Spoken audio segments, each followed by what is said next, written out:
Hi everyone, it's Denise from Dobby Books. I haven't seen you all in several days, and that's because I worked this weekend and I had to get ready for for stuff in the house, and all I could manage was to put a post yesterday of my little trip to Barnes and Noble. After I got stuff done in the house, I just had to get out. You kind of get that stir crazy feeling. I enjoyed it, and I did find some books, and I'll show them to you. I couldn't post the what I've read and stuff that I ended up getting this week. So let me do that now. And then I'm going to be posting another video, and that's just going to go over the update on my medieval studies. I'm going to keep it all separate.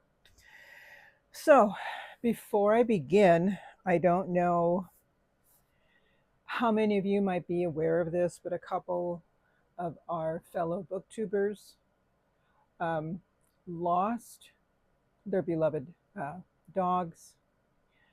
And I just really wanted to bring that to everyone's attention, just in case you subscribe to these booktubers who are wonderful. And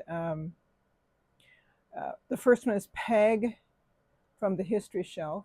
She lost her dog, I believe, last month. And when she talks about it in one of her, I don't think it's the latest video, but the one just before that one, she talks about that loss, and you can still see it's very difficult for her. And the second one is Jim from Great Books, Big Ideas. He lost his dog on July 1st. And today he posted an elegy to his dog. And I cried and cried. And I you know, it's hard when you're dealing with that adjustment in your life now. And I would ask for those of you who know these two fellow booktubers, if you could just send them your love and your support, and it would mean a lot. Don't worry about saying anything that's going to make them feel better, because nothing does, but just, I think what might be comforting is if we just let them know we're here and we love them, and and we care a lot. So now that I've said that, let's go on to the less important matter of, let's see what I've been reading for the week. So let me show you what I finished. I think I marked it here. I hope I didn't put it back on the shelf, because I go nuts when I do that. Did I read that? All right. What did I finish this week? I finished reading All Boys Aren't Blue by George M. Johnson. It is a memoir, but if you also look on the cover, he also labels it as a manifesto. And George talks about the difficulties not only with being gay, but with being an African-American man who is gay. And I think the term that could be applied to his situation is a term that, oh, I forgot her name now. Hook. Hold on. Bell Hook. If I'm not mistaken, it was Bell Hook who coined the phrase intersectionality. And I hope I'm right, I'm remembering this. But the issue is, when it comes, her example was when it came to women who were standing up for their rights. And this was 60s and 70s. And they wanted the same kind of access that men had in society, and the same pay, etc., which is common sense. Okay. And there were good things that came from that. But what Bell Hooks said was that the feminist movement didn't necessarily represent African American women, because there were other issues that they had to deal with in addition to being women. So they had issues as women and issues as African Americans, as African American women. And those crisscrossed. And that's what I thought about when I was reading this book, All Boys Aren't Blue. he, being black, right? There are things you have to deal with when you grow up black in America that we, as Americans of European descent, I can't really say anything about because it's not our lived experience. And he talks about what that's like for an African American male within his own community, and then dealing with the community outside of the black community. And on top of that, the fact that he was gay and how he dealt with that growing up. Now, thank goodness he came from a family that was very loving, who knew he was gay before he even came out, which is a very common story that everyone in the family knew. They just didn't say anything about it. And he talks about, oh gosh, I could think of a myriad of things.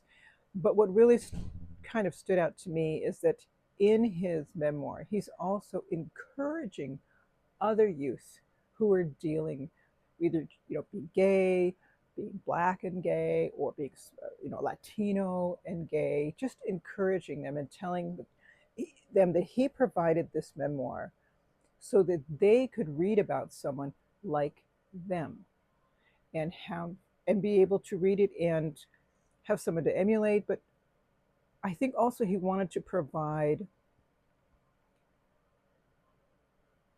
advice, even to the point, and I can understand why he did this, when he was talking about his first sexual experience.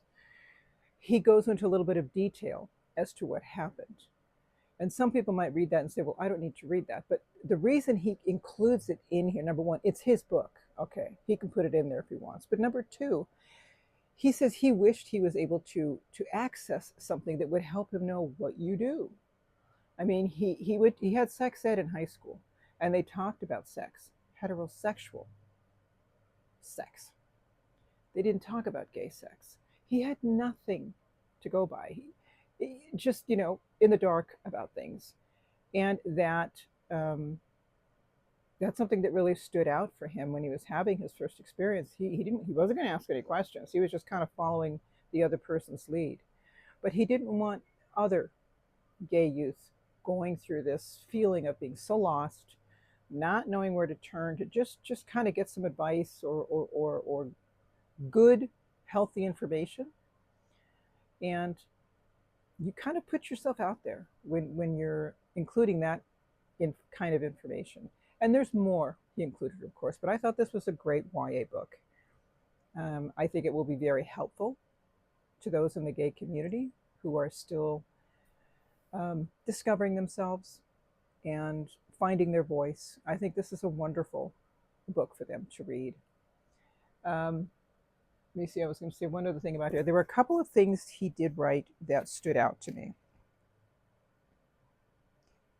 He went to an all-black college, and he eventually joined the fraternity. And he talked about how they had to work so hard up until the time when they would present themselves publicly on campus. There was this big ceremony, and it meant a lot to him because he had established a connection with other men. This helped him it was very supportive of his masculinity. And this was something he had struggled with growing up because he knew that, as he described it, he knew he was effeminate. He tended to act more like a girl than a boy. So there was always that question in his head about his masculinity. And joining this fraternity was a real boost to his confidence because here were men that would be by his side for the rest of his life, and they would stand by each other and they would look out for each other, and this would be a network that would be useful to him later in life. And he said in the group that he was in, so there were 8, he said 4 were straight and 4 were gay, and none of the ones that were gay had yet been able to come out and tell anybody they were gay. But added to that was just the fact that he found models of masculinity that he could bond with. And it was very important for him to do that. And after the initiation ceremony on campus and whatnot, he talked about what that experience was like for him.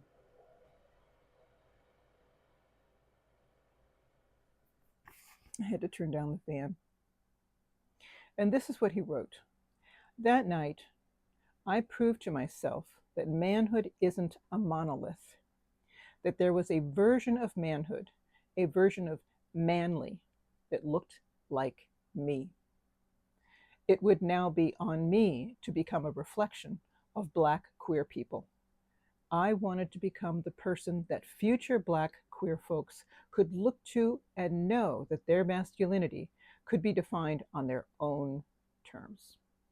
I went into it all chasing masculinity. I came out realizing that there was nothing for me to chase. I loved that. I thought that was one of those lines. So that's good. So this was a book I can recommend. So All Boys Aren't Blue, a memoir manifesto by George M. Johnson. This is published by Square Fish. And I have my little green dot for that. And it is Jane Austen July. And I have not read Mansfield Park, and I forgot what the other one is. I only wanted to choose one Jane Austen book that I'm going to read this month, and it's going to be Persuasion. I know I have not read this one. I think I had started it and then stopped. I think I ran out of time or whatever. I don't know if it was for a class or for the last Jane Austen July, and I didn't finish it. So this is the one that I'm going to be reading. This particular edition is published by Anchor Books, and it's the annotated version of Persuasion. So as you're reading, for example, on this side is the text, and on this side, the annotations, all the way through. It's got pages open well enough. I love the covers. They're simple, but they're very pretty. And there's what the spine looks like. So it's a nice set on the wall. Yeah, it's a nice set on the shelf. Everything, I like how the spines line up. And the other one that I'm going to read, remember the last book I read that was a nonfiction paranormal memoir? I decided to go for the paranormal thingy again. And a couple of days ago, I found this at Barnes & Noble. We Used to Live Here, a novel by Marcus Kliewer. And let me read you what the summary says on the back. As a young queer couple who flip houses, Charlie and Eve can't believe the killer deal they've just gotten on an old property in a picturesque neighborhood. While Eve works on the house one day, there's a knock on the door. A man stands there with his family, claiming to have lived here before, and asking whether it would be all right if he showed his kids around. People pleaser to a fault, Eve lets them in. As soon as the strangers enter their home, inexplicable things start to happen. The family's youngest child goes missing, and a ghostly presence materializes in the basement. Even weirder, the family can't seem to take the hint that their visit should be over. And when Charlie suddenly vanishes, Eve slowly loses her grip on reality. Something is terribly wrong with the house and with the visiting family. Or is Eve just imagining things? Let's see how this is. It sounds so interesting. So let's see how it goes. And one thing I wanted to mention, my husband had gone away for a few weeks. He decided to hike the Camino of Santiago in Spain. And while he was gone, I was able to read in bed. This is not something I normally do because he goes to bed sometime between 7 and 7:30. I go to bed around 11-ish or later. So I didn't feel comfortable leaving my light on my nightstand while trying to read. It was just too much light. I didn't want to disturb his sleep. So I would come here and read in the library, and when I was done, go to my room and go to sleep. But I really like reading in bed. I got really used to it during those few weeks that my husband was gone. And I want to continue doing that. So I was looking around. I wanted to find a book light that I could just clip onto my book. But all of them, you need a battery for. I don't want that. I don't want to deal with batteries. We've got enough stuff, piling up in landfills and stuff. I don't need to add more batteries to that. So I looked around and I did find one at Barnes and Noble, but it wasn't that easy to find though. It's when I finally gave up and was at the checkout, approaching the checkout, and just behind me there was a new, like a turnstile thingy, turntable. And that's where I found the ones that were rechargeable. And this is a cute little one I got. They have different colors. I like the blue one. And this clips onto your book. And I charged it all last night. It's a charger just like the older iPhone charger. So it has the smaller little block. It's not like the big long one that we have now. And here's the power button. Let's see.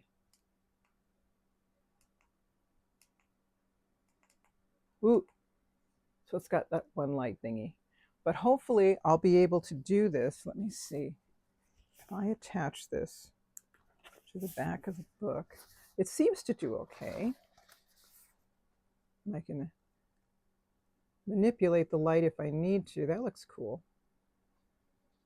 And I can turn it off, take this off, and it's so flexible and it's very light. This other rechargeable one I saw seems so bulky. I was like, nah, I don't want it. But I'm glad I found these little ones. They have white, they have blue, they have black. Another one they had was like a pinkish purpley, which I didn't like. So I got the blue one. So that's really neato. Very interesting. I forgot the name of it. I threw the box out, so I don't remember the name, but it looks like this. Okay. All right, now let me show you the books that I got last week. This one I ordered and couldn't remember having ordered it. It's from Princeton University Press, and it's entitled Mimesis, The Representation of Reality in Western Literature. And I'm also trying to think, what book was I reading that this book was mentioned in and that gave me this crazy desire that I have to have this now? I don't know. A little summary on the back says,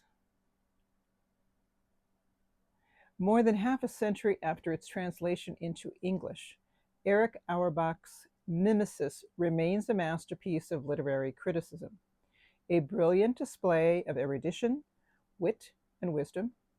Auerbach's exploration of how great European writers, from Homer to Virginia Woolf, depicted reality, has taught generations how to read Western literature.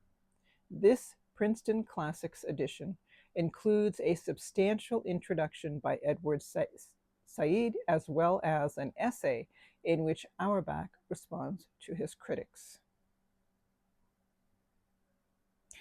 And it says here, Erich Auerbach, before his death in 1957, was Sterling Professor of Romance Languages at Yale University. Okay. I wanted it, I ordered it. Let's see what happens. I mean, it said something on literary criticism, and the Western tradition of it. So I think I'm going to find it interesting. All right, so that's that one I got. The next one is one that one of my viewers had recommended to me. I had asked about 80 recommendations someone might be aware of, books on the Middle Ages.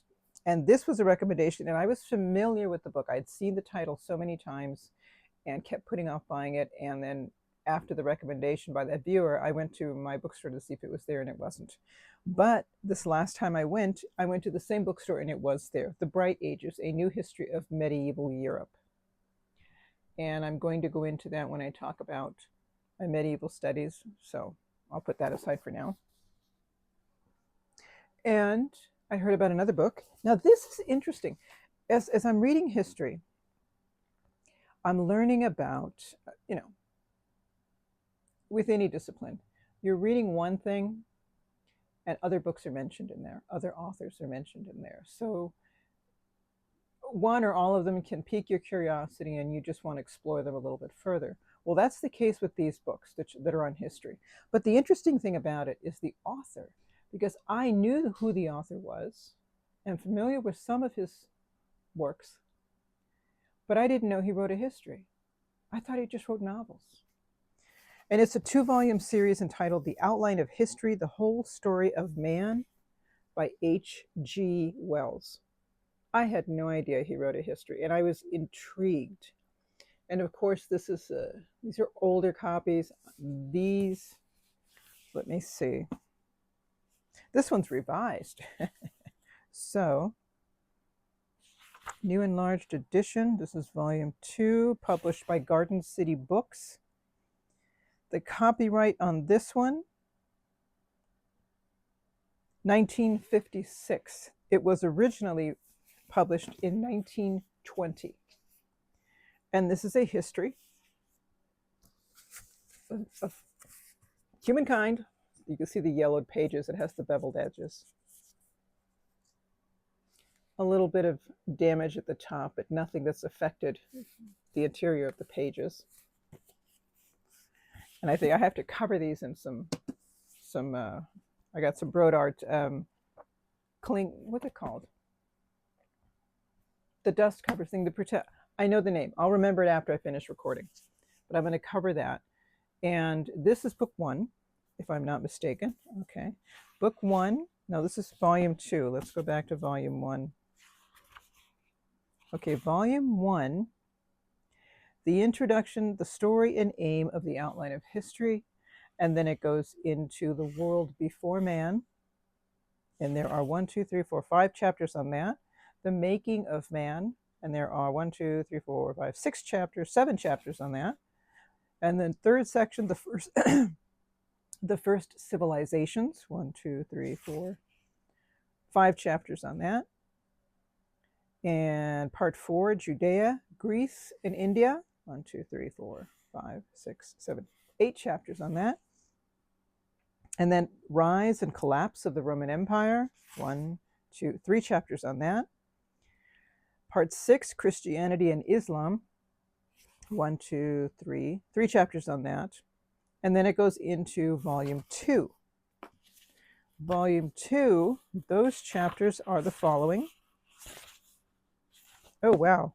This is interesting. Only volume 1 has the table of contents for both books. There is no table of contents in volume 2. That's interesting. Volume 2 just starts with chapter 1. So in volume 2, it finishes off with the last of Christianity and Islam. And it also has one more section on that same topic. Then part 7, the Mongol empires of the land ways and the Mongol empires of the land ways and the new empires of the sea ways. 1, 2, 3, 4, 5, 2, 3 chapters. Part 8, the age of the great powers. 1, 2, 3, 4, 5, and 6 chapters on that. 7. The last chapter in this book ends with the Second World War. Yeah, that would make sense. And it has maps and illustrations. I'm curious. Illustrations. it's pretty basic. I want to see. Okay, here's an example of a map. And there we go there. But I never realized that H.G. Wells had ever written a history. So, of course, you know what that means. I'm going to want to find some sort of biography on H.G. Wells. I want to find out, did he, and I'm sure all of you there know a hell of a lot more than me about H.G. Wells. I don't. I just know his novels. And I want to know about him. Was he also a historian or just a novelist who decided to take up history? Who else is doing that now? Dan Brown? Yeah. But anyway, volumes 1 and 2 of The Outline of History by H.G. Wells. That's that. I got those on eBay. The last one I got, and I saw this in one of the catalogs I was looking at, trying to find something as I approach the 18th century, late 17th, early 18th century, because I'll be delving a little bit into American history when the Europeans settled in the colonies. And just kind of keeping the radar out there. And I discovered this. It's part of a curriculum from a different company, but I was intrigued by the way they had formatted it. And but the cost was the most expensive thing I'd ever seen. It was over $200, and normally their items are much more affordable. And when I looked at the itemized, the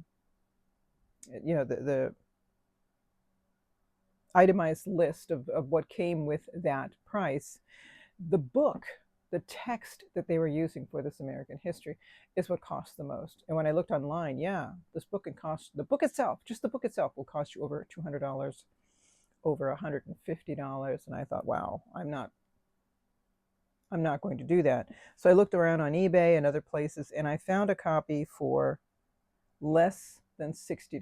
Let's say that, including shipping, it was less than $60.